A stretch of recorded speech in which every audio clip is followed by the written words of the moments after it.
ito po si Africa Solaria. Okay? So, premium installer po ito. So, good for newborn until 4 years old. Okay? So, depende pa rin po sa laki at timbang ni baby kung kakayanin po ng 4 to 5 years old kasi high-seated po siya. Okay? Malawak. Okay? Yung upuan po niya and then mahaba po.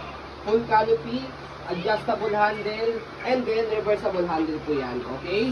So, ginaganda sa kanya after i-reverse yung handle, nag-swivel yung likod na gulong. Okay? So, mapakita po namin sa inyo. Ito po yung complete details po niya. Okay? So, sa canopy niya, ayan po. Full canopy, no discoloration, hindi po siya faded. Ito po yung loob po ng canopy design. Okay? Dalawa po yung peekaboo niya. Isa dito, isa po dito. Ayan. Okay? Wala po problema sa butones. Okay? So, ganyan po siya kapag full canopy. Okay? So, kapag yung full, pwede naman half lang. Okay? Pwede full. Okay? May lock siya dito sa gilid. Angat yun lang po. Ayan. Okay? So, sa pad, ayan. Okay na okay po siya kahit hindi nyo nang bilan ng extra cushion pad. Baliktaran po yan. Okay? Already washed na po ito. And then, ready to use na. 5 harness. Wala pong putol. Sit na sit si baby. Press nyo lang po yung gitna. Ayan. Okay? So, adjustable leg rest, patungan ng paa. Ayan, press nyo lang po, paloob. Pull pala, pull down, paloob, pagka nakaupo si baby. Okay? So, front handle, ayan po. Click nyo lang dito, pagka ilalagay si baby. Ayan. Isang side lang yung, dalawang side yung natatanggal sa kanya, pero isang side lang, yung tatanggalin po ninyo para mailagay nyo si baby. Okay? So, sa paghiga sa kanya, dito sa likod, mamaya papakita ko po sa inyo. Ganyan po siya kapag nakahiga. Ayan. Malapad. And then mahaba. Okay. So, ayan. So, regarding sa footrest. Ayan, footrest. Okay na okay po siya. Okay, yung gulong sa harapan. Easy to maneuver. Nag-swivel. Kung gusto nyo pong one way. Ayan, baba nyo lang po ito. Ayan. Pag i-hail si baby, hindi na siya mag-rotate or mag-swivel. Okay. So, body frame. Sa left side, sa right side, aluminum po yan. 40K ulit. Okay, ayan. Africa Solaria. Okay, walang problema po sa gulong sa harapan yan. Okay, sa gulong sa likod. Okay, so, and then yung basket niya. Ayan. Okay, wala pong issue sa basket yan.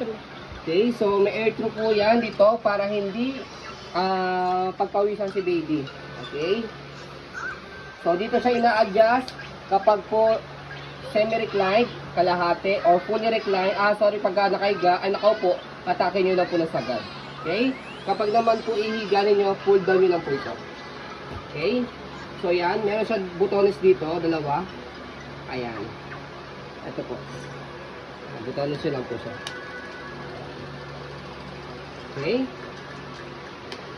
So, body frame dito sa likod, aluminum. Stopper, baba nyo lang po. Ayan, wala pong issue. Gulong, okay. Okay, angat lang po para mag-go. Okay. So, yan. So, ito, wala problema sa gulong sa left side.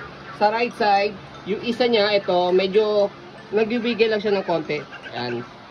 Takbo natin ng konti. Ayan, kita nyo sa video. Medyo konti lang nagwi-wiggle siya, pero hindi po nakaka-affect yung performance. Yan, as you can see, iniikot-ikot natin yung stroller, walang problema. Okay? So, body frame naman po sa left side. Ayan.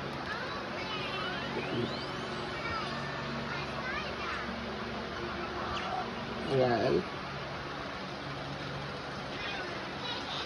Okay. So, after nyan, dito naman po tayo sa may handle. Ayan, yung handle niya. Ayan. Walang issue dyan.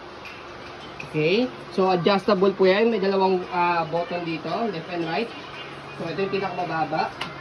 Ito yung pinakamataas pag matangkad yung parents. Ayan. Okay. So, depende po sa inyo kung paano po siya i-adjust. And then, reversible. As you can see, yung harapang gulong, nag-swivel, may ikot. Itong likod hindi, pero pagka di-reverse natin, ito yung mag-swivel, ito naman yung hindi. Okay? So, angat nyo lang po itong dalawa, left and right. And then, shoot nyo rito. Parehas. Okay, so yan. Makikita nyo yung mag-lock yung mag-swivel to. Ayan. Okay. So yun po yung tinatawag na A4 cast. Yun po yung kinagandaan sa kanya, kaya easy to maneuver. So yan, kaya makikita nyo yung kanina, yung gulong sa likod na nag-wiggle ng konti. Wala po siyang effect. Kaya okay na okay pa rin po siya. So yan, ganyan po yung design po niya kapag naka-reverse. Okay? So sa pag-fold po nito, balik nyo lang po ulit. Make it sure na mag-lock po ito. Ayan. Okay. Nag-lock siya. Ibig sabihin ito nag-swivel, ito hindi. After nyon, fold nyo lang po itong canopy. Upo nyo lang po muna po itong pad. Para mag-compact folding po siya. And then, handle, slide. Kailangan na color red para naka-lock and then press sa ilalim. Kasi kapag naka-color dark blue, madiin siya. Hindi nyo mapipindot to. Okay, ano siya. Matigas. Okay, slide, press. Angat na konti. Ito, nasa floor. Ito, nakaangat na konti. Para mababa niyo po siya. One hand open, one hand fold po siya. Kapag in-open, same procedure. Slide, press. Tapos angat lang to. Kailangan medyo nakabuka lang po siya ng konti. Tapos baba niyo na po sa floors. Ayan. Okay. So, kung ayaw nyo namang mahirapan, pwedeng dalawang kamay. Okay, after yan, gano'n. Pwedeng gano'n. Okay. So, yun po. As you can see, scroll muna natin. Kaya wala po siyang problema kapag ginamit. Ayan. Okay, as you can see, very details po kami sa pag-video kasi ang shop policy po namin is no refund, no exchange. What you see is what you get from. So, yun po. Maraming salamat. Have a nice day and God bless po.